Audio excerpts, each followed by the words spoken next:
Welcome back to Warhammer Geheimnisnacht. Last episode, we started a fresh game, and I think things were going pretty well for us. You might remember one of the big things that happened was our son turned out to be the Wolf Child, giving him +2 health, and I assume that this is the same event as the Demon Spawn event in the base game.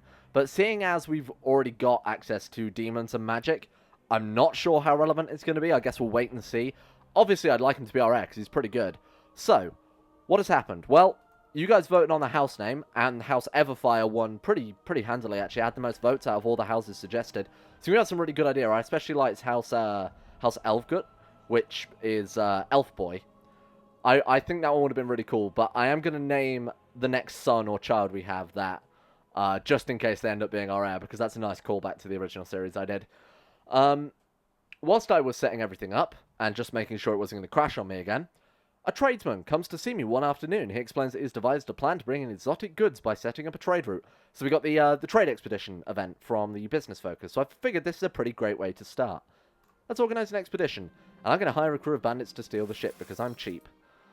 Now, depending on our stats, we can have the priests along with us for another 40 gold. Assuming our diplomacy is high enough, we can actually undo the damage they do to the trade expedition. I don't know if we have a high enough diplomacy to succeed for a guaranteed success in that regard, but I'm going to do it anyway because it is 40 gold. 40 gold is 40 gold. The bandits you hired failed in their retrieval of the ship. Even worse, some of them were arrested and subsequently revealed your involvement. Seems this expedition has been abandoned for now. That's terrible. Lose 50 prestige. I've had this happen to me maybe 6 times in the hundreds and hundreds of times this event has happened. Shit. Well, at least we got the 40 gold out of the priests. And we gain +2 stewardship, so it's not all that bad. Obviously, I would have liked the however amount of gold we would have got. But once we get these trade posts built up anyway, it's all irrelevant. We're going to get so much gold that we won't be able to spend it. So we have some important decisions. What have we got? We can hold a great blot for 50 gold. We don't have any prisoners, though, so we would lose prestige if we did that. Let's pick our patron god. I completely forgot that I had to do this. Kjörn gives +2 martial, plus 0.5 monthly prestige. Not bad. We've got some health there. What else we got? Loesch gives fertility. Should have picked that probably to start off with. Ulrich for martial and health. I might take that one. And we've also got Orson. You know what? I'm going to take Ulrich for the health and the martial. That seems like a pretty good combo. Our other stats are all right. We've got all right intrigue, all right stewardship. Martial would help out a lot because it means that if our commanders all turn out being crappy, we can at least lead our own armies to some extent. I don't want to do it too much because we are only still 13 martial. And another thing I did in between episodes was take some concubines. So one of them is pretty crappy, but one had strong magic potential, which is obviously going to be great if we could play as a magical character. That would be a huge help. Another one is genius, but hair-lipped. So hopefully we can keep the genius trait and maybe pass it on to an heir. I might even favour them over the Wolf Child, who only has smart at this point, which is just a worse version of quick. This one wasn't anything good. It was just so I get the extra prestige for having 3 concubines, I think. Yeah, there we are. Plus 0.6 monthly prestige there for having 3 nubile concubines. Nice. Alright. We're getting the trait stressed because we want more gold. Well, that's fine. That's not a big deal. Health -1, though. Could be a problem. Now, apparently we have a severe illness, but we don't have an illness. So I don't know what's going on with that. And another thing to mention is we are also looking for this extraordinary artifact. I know I don't know what that does for us. I don't know what potential extraordinary artifact. In the base game, this is a huge, like a quality 5 artifact. So something like the Bones of St. Peter or Nail of True Cross, something like that. I don't actually know what we can get. I'm assuming it'll be a Norscan specific artifact, so hopefully it'll be pretty great. And our son is... Do we want him to get in Fussy? I forget what Fussy turns into. It can turn into Patient or Diligent, I think, so I'm going to take that. Patient, Greedy, or Paranoid. Obviously, Patient would be pretty good. Greedy is also pretty good. Paranoid is also pretty good. Any of those traits are fine now that I think about it. Haven't got a problem with that. Paranoid obviously makes it, probably the worst one there, makes it so that you're not going to be assassinated so quickly. I understand, First Reaver. You shall have the money. 62 gold to help out with the artifact search. Absolutely. And it's already costing us minus 10% of our income per month anyway. It's not a big deal. So, the question is, where do we go next? I think we head south and we take out this guy. Now, we could force a vassalization. We could claim it for one of our vassals. and take half his lands here. Maybe that's a good idea. Like I said, I don't want to waste a subjugation Casus Belli on anyone but maybe this guy here. He would be a really good person to use a Casus Belli on, seeing that he's already a king. He's got a decent amount of land as well. And I imagine he's only got 8 living members of his family, so if we had to kill him off, we could. Okay. That seems reasonable.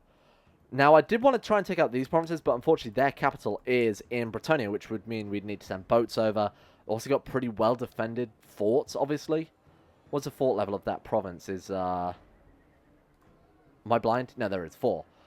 It's not bad, but again, castles versus light infantry, not something we really want to be dealing with this early on. Why don't we take that one province off of this guy for our vassal? I haven't got many troops now that I think about it. That's fine. Sure, we'll manage. Alright, let's put those back down because they are just going to kill off those troops before I can actually do anything with them. And let's have everyone attached to this army here. We have some pretty bad commanders by the look of it. Let's go minor titles. See what we're dealing with. 5? Really? Oh, our commanders are really bad, aren't they? Okay. In that case, let's search by marshal and set to join court. Yeah, so let's get you to court. You've got 20 command. 20 marshal, sorry, so you'd be a good commander. Let's get you to court. You to court. Let's invite 5 so we can fill up potentially all of our slots if we need to. I accept. Thank you very much. Okay, this guy's already at war. Who's he at war with? This guy here. Is this an offensive war? Attackers. Krakow. Yeah, it is. Okay, so this guy's trying to subjugate him. That's a bit annoying. Let's move in before them, because that's otherwise going to cause us problems. You know what? I'm going to do something even crazier. Just so we definitely get that province, let's also conquest. Do we want a conquest or do we want a holy war? Holy war, we take the whole duchy. Let's also holy war this guy. Call our vassals. Bring the troops down. So they're fighting each other, which means their armies are already going to be busy. If we're at war with both of them as well, I feel like this is the best step for us to take. It means that we're not going to say the Casus Belli becomes invalid because this guy has already beaten us there and has already started sieging the province. This is going to mean that we are guaranteed to at least get something. Now, hopefully, best case scenario is we get all 3 provinces out of this war. Now, I'm going to keep our money sticking around in case we have to hire mercenaries for whatever reason. 27 boats there. I don't think it's anything to worry about. Okay, that is something to worry about, turns out. I had a daughter. Here you are. Training thrift. If we get a genius son, I'll name him Elfgut. After our main man Elrang. Did I not assign those new commanders? Am I an idiot? Alright, here we go. Let's get you and you and you. You're definitely sacked. We'll sack our wife because she is terrible. 18 command. Yeah, that's much better. Alright, let's try this again. What's this guy got? Unyielding. This guy's got heavy infantry leader.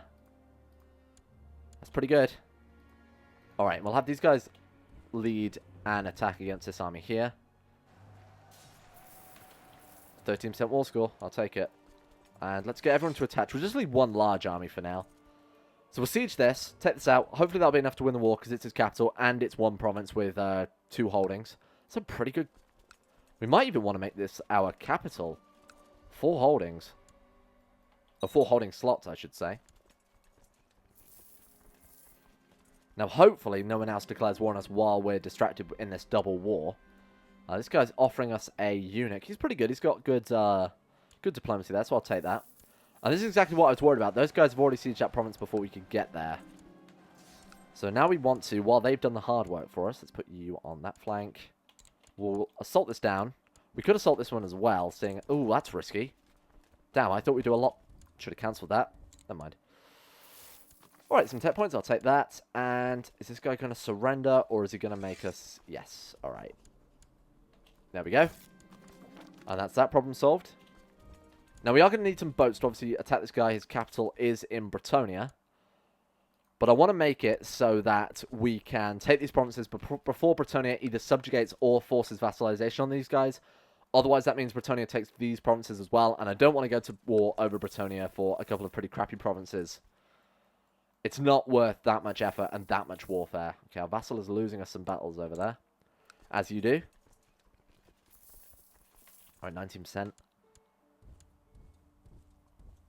Was this guy Slanesh? Yeah, okay, that's good. So we're going to convert to Chaos Undivided, hopefully as soon as possible. I'm going to set it up so we can rejoin Chaos Undivided. That was part of the mod that I had enabled before. I might remod that in so we can join the Chaos Undivided Society, because I think the societies are really well made. That's nothing that's relevant to us. And I feel like we're missing out on a lot of things to do, because societies give you a lot of passive things to do in the background while you're waiting for things to happen. Oh shit, that kingdom fell apart. What happened? Weird, they're attacking the Ungols. Okay, we definitely want to take all these splintered provinces. Oh, the Westerland. This is the worst case scenario. The Westerland have taken these 3 provinces here. This is exactly what I was talking about might happen with Bretonnia and these 2. We need to take these as soon as possible in that case, so the Westerland don't see some free land. We'll also take Vanaheim. Maybe we also want to move into the mountains before the Chaos Dwarfs get a bit too friendly with those Norscan provinces up there. We definitely need to act fast. I think it's going to be constant warfare for quite a long time. Let's move these boats down. We can actually move them into that province now that we occupy it. And they're trying to counter-siege. Let's go ahead and kick them out of there. No thanks. Actually, you know what we could do? We could put them on the boats and actually land the boats on that province. Oh, shit. They're actually only 400 of our own men. We've got the majority of our vassal troops there. Well, that's going to be a problem, because our vassals won't get on our boats with us.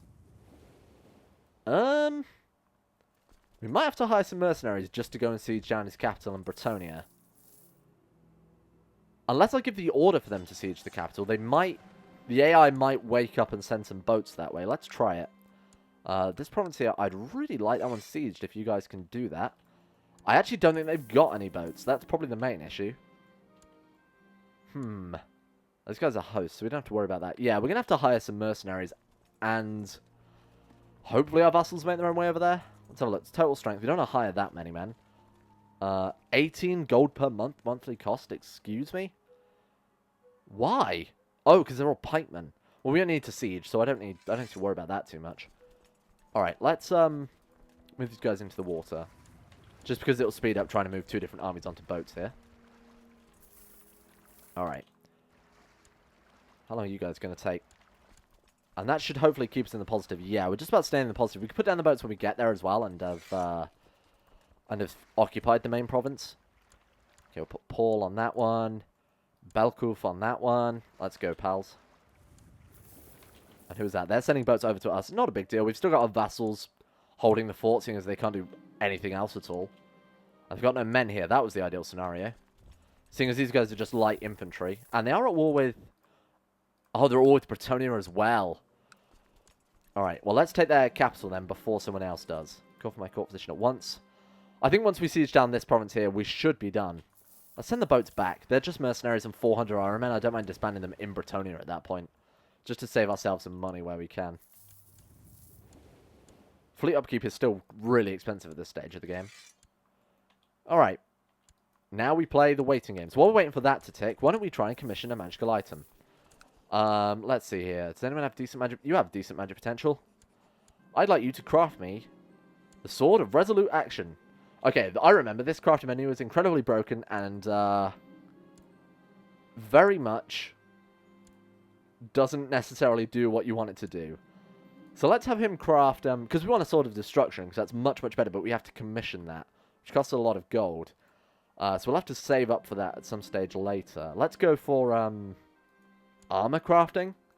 Armor of Destiny, Armor of Silvered Steel, Armor of Fortune sounds pretty good. Armor of the Gambler. Let's go for Armor of Fortune, see what that's all about. So now we get to spend dice, which increase the chance for being a better quality. Honestly, I don't understand this system, and I also don't think it's working properly anyway. Expend additional power dice. Yep, there we go. Didn't work, and it gave us a Sword of Strife. Perfect. Thank you, that's exactly what I asked for. Now I see why this crafting menu was taken out. Hey, we can slowly, you know, learn and memorize what does what for us. Let's see, who's got some spell power? Our wife does. Let's go for crown crafting. Helm of Discord, Glittering Scales, Dragon Helm, Trickster's Helm. So let's go for Glittering Scales, why not? Have your power dice and go for it. That one did actually work. Oh, that's armor. Okay, sure. Just what I wanted. It's better than nothing, I guess. Let's do that again with whoever we can. Erstein can do it. Why don't we try gauntlet crafting this time? A ring of speed. Yeah, these sound like gauntlets. Ring of command, ring of invisibility, ring of persuasion. That sounds the most useful. Power dice +3. Use the power dice. So if we could expend additional power dice, it seems to just generate a random item. Diplomacy +5. Hey, that worked out really, really well. Thank you. And can anyone else craft anything? I assume we've used up everyone we can. Oh, no, Erstein can do something else. Okay. Let's go for a different ring then. Ring of speed. Alright, let's see what that does for us. Ring of speed gives movement speed +10%. That's really powerful. Thank you, Erstein. Appreciate that. Now, I will be commissioning a Sword of Destruction as and when we can, but we should be looking for artifacts to steal because I still have that mod enabled. I want to steal that dragon. Remember when we stole that dragon? That was pretty great. So we can't steal from Lady Aran. She has the dragon. The dragon is incredible. One of the best mounts we could get. We could try and kidnap her, or we generally have to wait for High Queen Ariel to die. What about Vlad? Does Vlad have any good artifacts? Sylvania has done, like, absolutely just dominated this time around. Vlad has the casting ring. Why don't we try and steal that? Steal artifact, casting ring. I don't know if we can wear it because we're not undead, but we'll see what happens. So the casting ring in Warhammer is this legendary artifact that essentially lets you survive if you're killed. So if, say, Vlad was killed in battle, in a battlefield duel, I assume he would just stay alive. Who's going to join us? So we need someone with our best stats. Now, I haven't shown it off this playthrough, and there might be people who haven't seen this event before, so I'll talk it through. So we pick someone to join us, and this whole event is determined by your stats. We're going to take our Marshal and go for a more combat-focused approach to steal this artifact from Vlad. Alright, here's our next event. You arrive at Count Vlad of Sylvania's capital. As expected, it's heavily guarded. There's a group of guards at the main door, servants' entrance at the back, and a window near the stables. Force our way inside, so this uses our combined Marshal. So 18 plus 13. We've only got a 53% chance of success. We can sneak through the window, it depends on our finesse. I'm not sure what that means. I'm not sure what finesse is determined by. Or we can convince some servants. Now, we do have a huge amount of diplomacy, so this is going to work out the best. 73% chance of success. Let's try it. We had a son called Farman. He's smart. Okay. You can be Elvgut in that case. There we go. He could turn out pretty well. He's pretty much the same as the Wolf Boy. So he's just a different chance at that. Proud, arbitrary, cruel. That's not great. We'll wait and see how that turns out. And let's, again, educate him ourselves from birth. We want to look for someone with diplomacy, I assume. Wait, are we already educating 2 children? Oh, we're educating our daughter. You can be trained by this guy, because he's a great guy, whoever he is. Alright, and we will educate our son ourselves. There we go. Much better. Okay. Let's see how well we're doing. You've managed to evade the patrols until you come up outside the treasury. 2 board guards stand between you and your prize, the casting ring. Rush them before they raise the alarm. So this is our Marshal. Now, because my character's pretty bad at Marshal, it's pretty much all down to the guy we took with us. Or we could pose as a servant and give them poison drinks. 63% chance of success. This is really risky. If this event fails, we could die, we could be in prison, we could get wounded. Holy shit. We actually managed to poison them. You're free to search the treasury for your target. Time is short and the treasury is filled with documents, jewels, and many miscellaneous items. Wow, not a huge chance of success here. Search carefully, 42% chance. Search frantically, 42% chance. Or split up to cover more ground, 67% chance. Please, please, for the love of God. Holy shit. We did it. After making your escape, you feel relieved. You've managed to steal one fine artifact for your collection. Your foe has no idea. That went better than I thought. We've stolen the casting ring. Awesome. And we've finished our siege as well. Let's enforce demands. Take those provinces. Put those armies and hire troops down. Hey, look at that.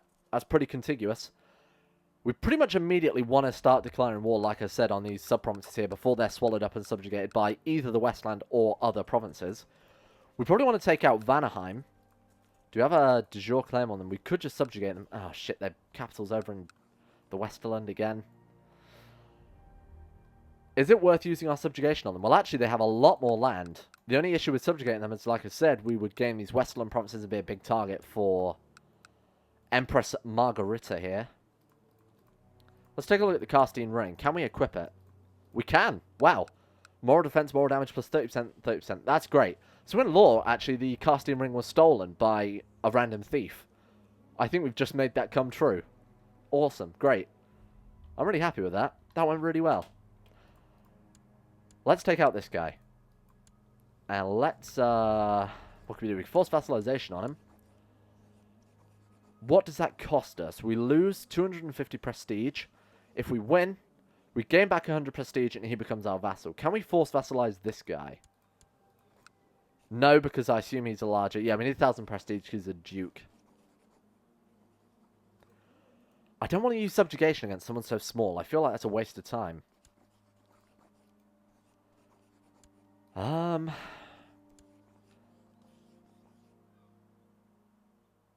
Let's do it. Let's vassalize him. Trade some prestige for a vassal. Why not? We really are against the clock here before other kingdoms start becoming exceptionally powerful. Obviously, last time we saw the Slaneshi kingdom became really, really powerful and dominate most of the northern Norscan province. And the dwarfs also got out of hand pretty quickly and conquered all these other Norscan rulers. Did they just... Whoops. Okay, let's not do that. Let's all coalesce on this army here. And you guys join up there in Steinvik. Actually, we can stand a province away. Yeah, this is probably a better province to stand at. We've got plenty of gold sitting around, so we could hire mercenaries, but I would rather invest it into the trade post, because as we saw from the last game, the snowball effect is pretty ridiculous. Whaling Village, build time, build cost. Let's do that. How many times can we upgrade that? Oh, just once. Okay. Alright. We've got more than enough men now, thank God. Oh, our half-sister had a genius daughter. A genius granddaughter. She's part of our house. I marry her off matrilineally. I did. Good call. Good idea, me. Sure. Train in thrift. There you go. Agada. Let's merge some units. And... we need to also balance this if we can. Nope. There's no other armies to balance. So we don't have a a right flank there. Not a big deal. Now, I don't know if you noticed, but we were actually called King Eric Flamax. I don't know what we need to get the trait Flamax, but that's a very cool title. Pretty appropriate for someone whose eventually house is going to become the Everchosen. Alright, 40% war score pretty immediately. This should be over in a second. All we've got to do is siege this province, I assume. We have more men here. Or will they be the same ones we were probably just chasing over now that I think about it? No, let's not siege that. That was a silly idea. Let's not assault it, is what I meant to say. Why don't we start fabricating claims on Vanaheim? Can't subjugate it, too much of a problem, cause too many issues with, oh god, that. That is exactly why we don't want to subjugate it. So let's try and just fabricate claims. We may even have to head through the dwarfs. Now these are zealots, so they won't fight other Norscan, but they may indeed fight the dwarfs, like we wanted them to. Is that a host raiding us? Can you not? That's pretty rude. Trade practices... Oh, wow, we don't have trade practices level 1 here yet. How close are we? Very, very soon. Obviously, if we can get through 2 trade posts with that pretty decent trade practice modifier, that would help out a lot in terms of gold we're going to get. And we'll offer this guy peace. Now, because we declare war on his dad and not him, he doesn't have a negative modifier of us. That's pretty good. That worked out really, really well. Alright, oh, they lost the... Oh, the Westland are gone. Of course they're gone. So we can actually just move straight through here. We can actually just conquer south as far as we want. Yeah, awesome. And you are Slaneshi, you are Sigmarite, you are still Sigmarite. It's really just a case of going through Vanaheim. We could subjugate Vanaheim, I guess. Ah, this is a huge problem.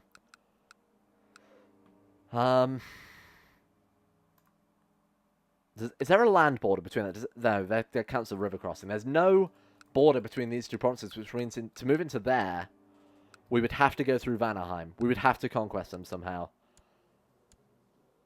Damn. Let's hope Vlad kicks them out. Come on, Vlad, we're relying on you now. And these guys, and this is great. So the reason I was making such a big deal about their religions, it means that we can holy war them. Apparently, without even declaring war on them first. Who'd have thought?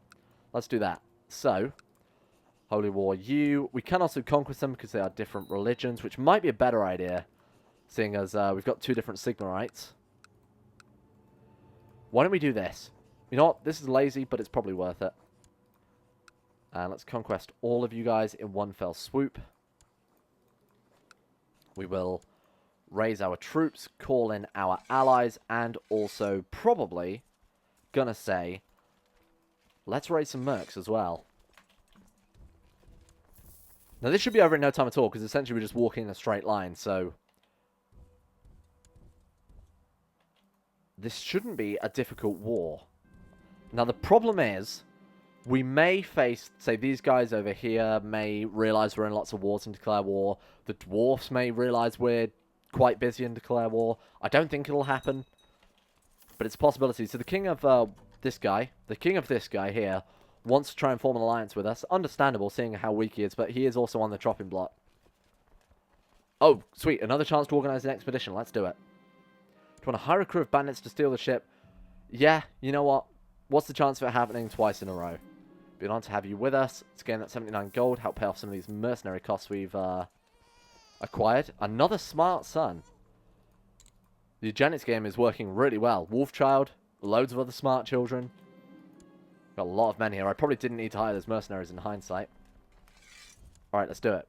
We're having these men to a life without crime, so we can pass some of these events due to our high diplomacy with guaranteed success.